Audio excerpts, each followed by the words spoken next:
আমি কত সুন্দর দুটো ডিম দিয়েছি, আমার ডিম থেকে দুটো ছানা হবে। ইস, ছানাদের কথা ভেবে কতই না ভালো লাগছে। ডিমের বাবা, কাল যদি তুমি হারিয়ে না যেতে তাহলে আজ ডিম দেখে কতই না খুশি হতে। যাই হোক, এবার পুকুরে সাঁতার কেটে শরীরটা পরিষ্কার করি। এসব বলে মা হাঁস পুকুরে নেমে সাঁতার কাটতে থাকে, আর তখনই সেখানে ময়ূরী চলে আসে। এই হাঁস, তোর এত বড় সাহস, তোর নোংরা শরীর নিয়ে আমার পুকুরে নেমেছিস? তাড়াতাড়ি ওঠ বলছি। ও মা, আবার দেখছি দুটো ডিমও দিয়েছিস। তার মানে ডিম থেকে ছানা বের হলে ছানাদের নিয়ে পুকুরে নামবি? দাঁড়া, তোকে মজা দেখাচ্ছি। এরপর ময়ূরীর রাগে গজগজ করতে থাকে, আর মা হাঁসের ডিমগুলো ঢিল দিয়ে ভেঙে ফেলে। একটু সর্বনাশ করলে দিদি, আমি তো তোমার পুকুর থেকে চলেই যাচ্ছিলাম, তবু কেন ডিমগুলো ভেঙে ফেললে? ডিম না ভাঙলে তো ছানাদের নিয়ে পুকুরে আসতি। এখন ঢং করে এখান থেকে চলে যেত। হ্যাঁ, চলে যাচ্ছি। যাওয়ার আগে একটা কথা বলে যাচ্ছি, তুমি আমার ছানাদের পৃথিবীর মুখ দেখতে দিলে না। এই পাপের শাস্তি ঠিক একদিন তুমি পাবে। যা যা, তোর মতো যাযাবর হাসির কথায় আমার কিছুই হবে না।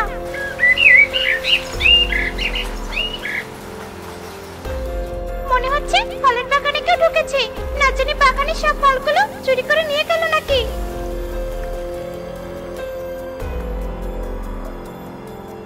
এই, কে রে কে? কে আমার ফলের বাগানের ভিতরে ফল চুরি করছিস? তাড়াতাড়ি বাইরে আয় বলছি, তাড়াতাড়ি বাইরে আয়।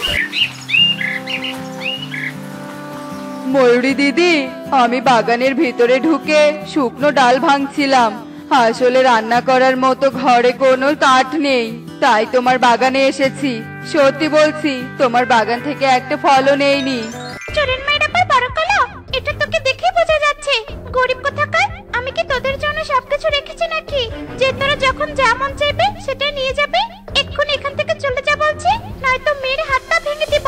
আর শোন, আমাকে দিদি না বলে ম্যাডাম বলবি, বুঝেছিস? না না ম্যাডাম, আমাকে মেরো না, আমি এক্ষুনি চলে যাচ্ছি। এই বনের গরিব পাখিদের জন্য দেখছি শান্তি করে একটু বিশ্রাম নিতে পারছি না। আমাকে আজই একজন গার্ডের বিজ্ঞপ্তি দিতে হবে। এসব বলে ময়ূরী বাড়িতে চলে যায়, আর এভাবেই সেই দিন কেটে যায়। পরদিন সকাল হতেই তোতা ময়ূরীর বাড়িতে চলে আসে। ম্যাডাম, ম্যাডাম বাড়িতে আছেন? কে রে তুই? আমার বাড়িতে এসে এভাবে চিৎকার করছিস কেন? ম্যাডাম, আপনি যে ফেসবুকে গার্ডের বিজ্ঞপ্তি দিয়েছিলেন, ওই বিজ্ঞপ্তি দেখেই আমি এসেছি। ও, বুঝেছি। শোন, আমি এই বনের সবচেয়ে ধনী পাখি। আমার সীমানায় যদি কোনো গরিব পাখি আসে তাহলে তাকে মেরে হাড়গোড় ভেঙে দিবি, বুঝেছিস? ওই যে দেখছিস ফলের বাগান, ওটা ভালো করে পাহারা দিবি। আচ্ছা ম্যাডাম, ঠিক আছে।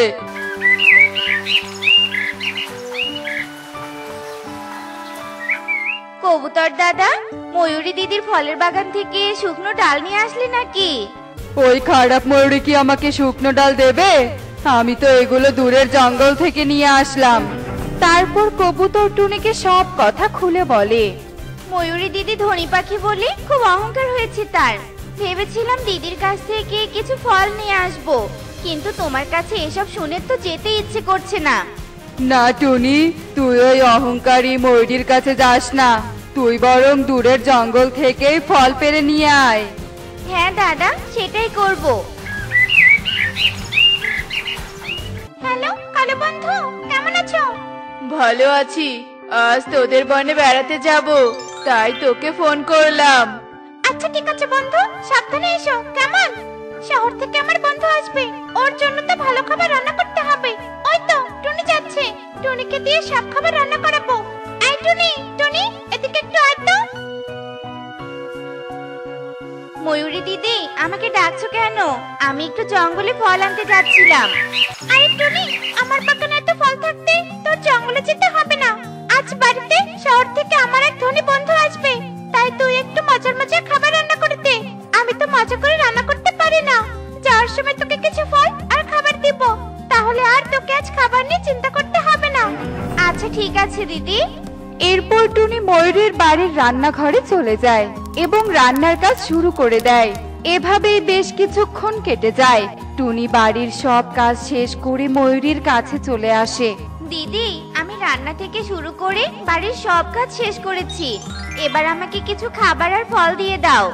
তোকে যদি খাবার দিয়ে দেই তাহলে আমার বন্ধু আর আমি কি খাবো? আর তোর মতো গরিব পাখির সাথে কথা বলা দেখলে আমার ধনী বন্ধু আমাকে অপমান করবে। তাই বলি কি, তাড়াতাড়ি আমার বাড়ি থেকে চলে যা, এক্ষুনি আমার বন্ধু চলে আসবে। তোমার কাছ থেকে কখনো এটা আশা করিনি।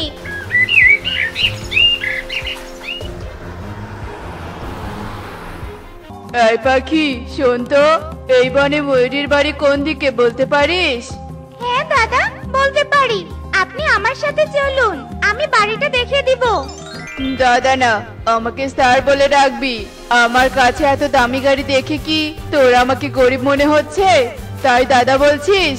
আর শোন, তোর মতো গরিব পাখির সাথে আমি যাব না, তুই বরং ময়ূরীর কাছে গিয়ে আমাকে রিসিভ করতে আসতে বল। আচ্ছা ঠিক আছে স্যার। এরপর টিয়ে ময়ূরীর বাড়ির দিকে যেতে থাকে। আর যেই না ফলের বাগানের কাছে যায়, তখনই তোতাগার টিয়ের পথ আটকে ধরে, টিয়েকে খুব মারতে থাকে। আমাকে মারছো কেন? আমি তো কোনো দোষ করিনি, আমাকে মারছো কেন? ম্যাডাম বলেছেন কোনো গরিব পাখি তার সীমানায় আসলেই যেন তাকে আমি মেরে হাড়গোড় ভেঙে দেই। আমি তো তোমার ম্যাডামের খবর নিয়ে এসেছি। কি খবর? তারপর টিয়ে তোতাকে সব কথা খুলে বলতে থাকে। আর দূর থেকে এসব দেখে ময়ূরী সেখানে চলে আসে। এই তোতা, তুই এই গরিব পাখিকে না মেরে গল্প করছিস কেন? আসলে ম্যাডাম, আপনার বন্ধু এসেছে আর সেই খবর দিতেই টিয়ে আপনার কাছে যাচ্ছিল। কোথায় রে? আমার বন্ধু কোথায় এসেছে? বটতলার কাছে এসেছে দিদি। আচ্ছা ঠিক আছে, এখন তাহলে তুই চলে যা, আর কখনো আমার সীমানায় আসবি না।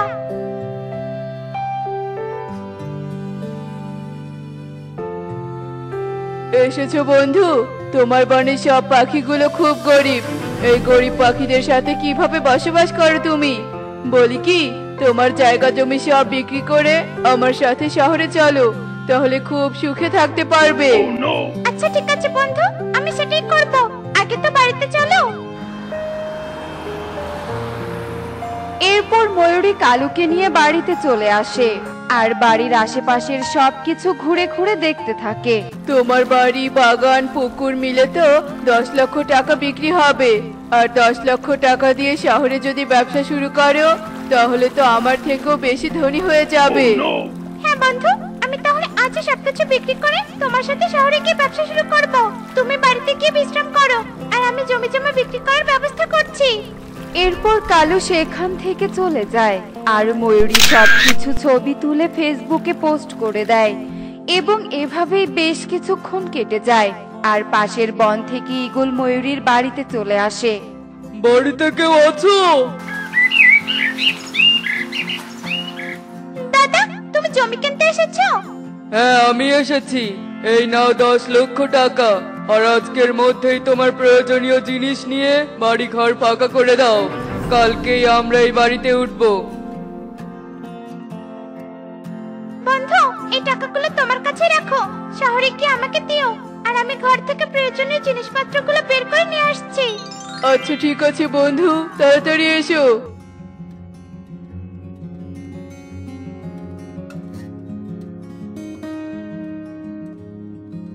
ম্যাডাম, সবকিছু নিয়ে কোথায় যাচ্ছেন?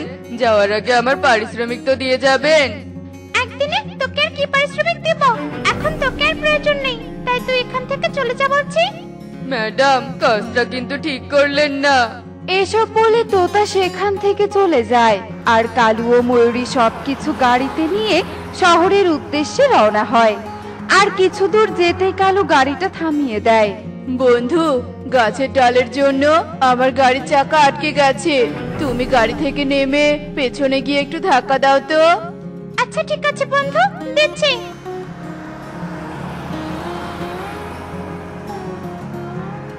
বন্ধু দাঁড়াও, আমি তো গাড়িতে ওঠিনি। একই, গাড়ির নিচে তো কোনো গাছের ডালই নেই। শয়তান বন্ধু, তার মানে আমার সাথে প্রতারণা করে চলে গেল। এখন যে আমার কিছুই নেই, আমি কোথায় যাব আর কোথায় বা থাকবো?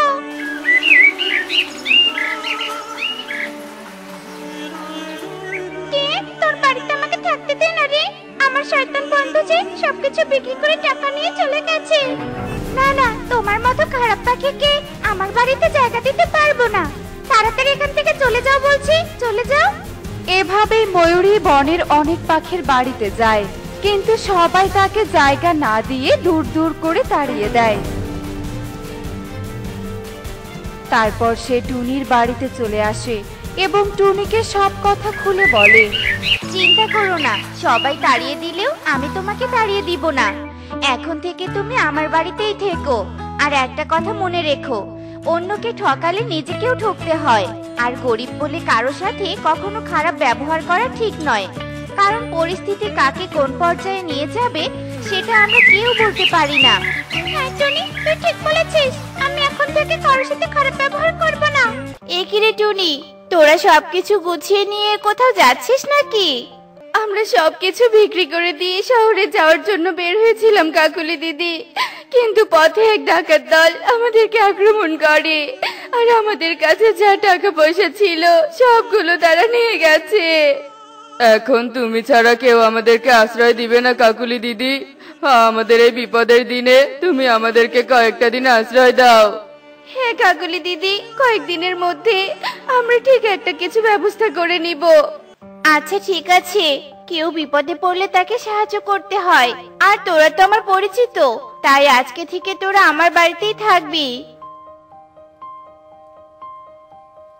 কাকুলি, তাড়াতাড়ি আমাকে খেতে দাও।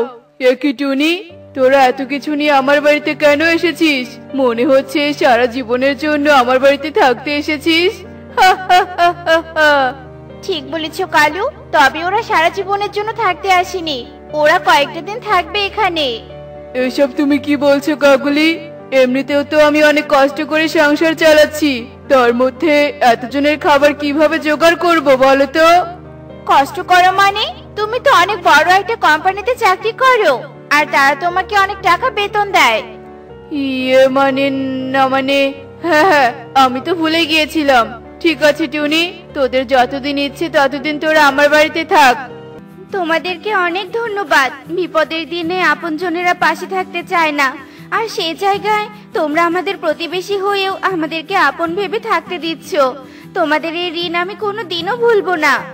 এরপর টোনা ও টুনি কালু ও কাকুলির বাড়িতে থাকতে শুরু করে, আর এভাবে দেখতে দেখতে বেশ কিছুদিন কেটে যায়।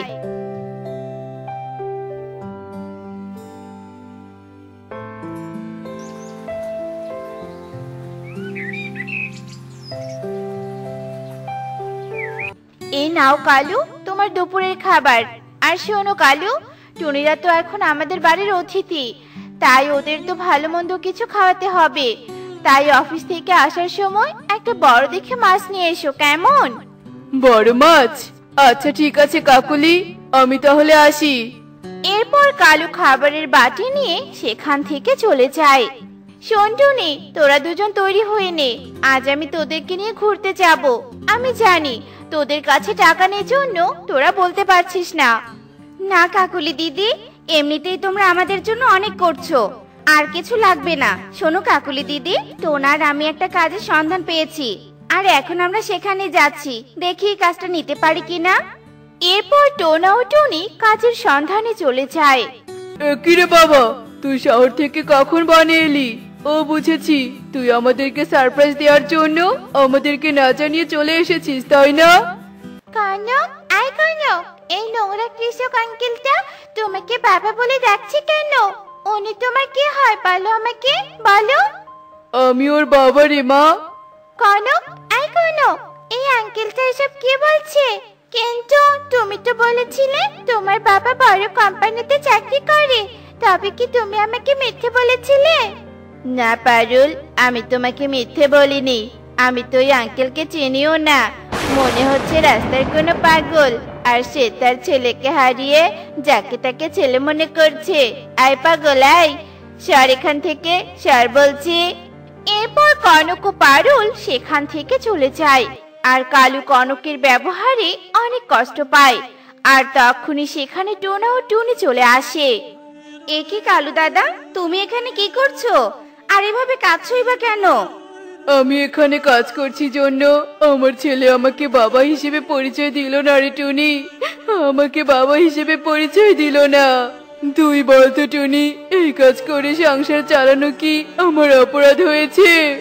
কষ্ট পেও না কালু দাদা, তুমি কোনো অসৎ উপায় উপার্জন করনি। তাছাড়া প্রত্যেক পেশার পাখিকে সম্মান করা উচিত। কিন্তু এ কথা তুমি আমাদের থেকে লুকিয়েছিলে কেন কালু দাদা? তাহলে শোন, আমি একটা বড় কোম্পানিতে চাকরি করছিলাম, কিন্তু হঠাৎ একদিন। শোন কালু, আমরা অতি দুঃখের সাথে জানাচ্ছি যে আমাদের এই পোস্টে কোনো এমপ্লয়ি লাগবে না, তাই তোকে আর কাল থেকে অফিসে আসতে হবে না। এরপর আমি আমার চাকরিটা হারিয়ে ফেলি আর একটা গাছের ছায়ার নিচে গিয়ে দাঁড়িয়ে থাকি। আর কিছুদিনের মধ্যেই তো কনককে টাকা পাঠাতে হবে। এদিকে কাকলিরও তো মাসে অনেক টাকার মার্কেট করতে লাগে, এদিকে চাকরিও নেই। হে সৃষ্টিকর্তা, এখন আমি কি করব, কি করে সংসার চালাবো? আমি যখন সংসার চালানোর জন্য চিন্তায় পড়ে যাই, তখন আমার সামনে কবুতর আসে। এই যে দাদা, অনেকক্ষণ ধরে দেখছি তুমি এখানে দাঁড়িয়ে আছো। এদিকে আমিও কাজের জন্য কোনো পাখি খুঁজে পাচ্ছি না। তুমি যদি আমার কাজে একটু সাহায্য করতে, তাহলে আমি তোমাকে কিছু টাকা দিতাম। এরপর আমি কবুতরের কথায় রাজি হয়ে যাই আর তার সাথে কাজে যাই, আর কবুতর আমাকে বেশ কিছু টাকা দেয়। এরপর আমি বাড়িতে ফিরে আসি, আর সেদিনের পর থেকে দিনে অনেক রকমের কাজ করে আমি আমার স্ত্রী সন্তানের জন্য টাকা রোজগার করছিলাম। আহারে, যাদের জন্য এত কষ্ট করলে আজ সেই তোমাকে অপমান করে চলে গেল। কনক একজন বাবাকে তার পেশার জন্য অপমান করেছে, বাবার কষ্টকে মূল্যায়ন করেনি। কিন্তু একদিন সে ঠিকই বুঝবে যে আসলে বাবা কোন পেশায় কাজ করছে সেটা বড় কথা নয়, বাবা বেঁচে থাকাটাই আমাদের জীবনের বেশি জরুরি। এই তো টোনাটুনি এসে গেছে। শোন, আজকে থেকে তোরা আমার কাজ করবি, আমি তোদেরকে ন্যায্য টাকা দিব। এরপর টোনা, টুনি ও কালু কবুতরের ধানের বস্তা উঠানোর কাজ করতে থাকে। আর এভাবে দেখতে দেখতে সন্ধ্যা হয়ে যায়। টোনা ও টুনি কাজ শেষ করে বাড়ি ফিরে আসে। তোরা এসেছিস রে টুনি, কিন্তু কালু এখনো বাড়িতে আসছে না কেন? ওর অফিস তো এত দেরিতে ছুটি হয় না, তাহলে কোথায় গেল আমার কালু? আমি আসার সময় বাবাকে ধানের বস্তা উঠানোর কাজ করতে দেখেছি মা। আচ্ছা মা, বাবা চাকরি ছেড়ে দিয়ে অত নিচু পেশায় কাজ করছে কেন বলো তো? বাবার জন্য আজ আমি আমার বন্ধুর সামনে নিজেকে মুখ দেখাতে পারছিলাম না, আর এজন্য আমি আমার বন্ধুর সামনে বাবাকে বাবা বলে পরিচয় দেইনি। কনকের কথা শুনে কাকলি কনককে অনেক জোরে একটা থাপ্পড় দেয়। চুপ কর, তোকে আমরা এই শিক্ষা দিয়েছি? বাবা ছোট মানের কাজ করে জন্য বাবার পরিচয় বন্ধুর সামনে দিসনি? তোকে আমি পরে দেখছি। কিন্তু কালু অফিসে কেন যায়নি? আমি বলছি কাকুলি দিদি। এরপর টুনি কাকুলিকে কালুর কষ্টের কথা খুলে বলে। আমরা এতক্ষণ একসাথে কাজ করছিলাম, কিন্তু পরে যে কালু দাদা কোথায় চলে গেল তা আমরা জানি না কাকুলি দিদি। এরপর দেখতে দেখতে বেশ কিছু দিন কেটে যায়।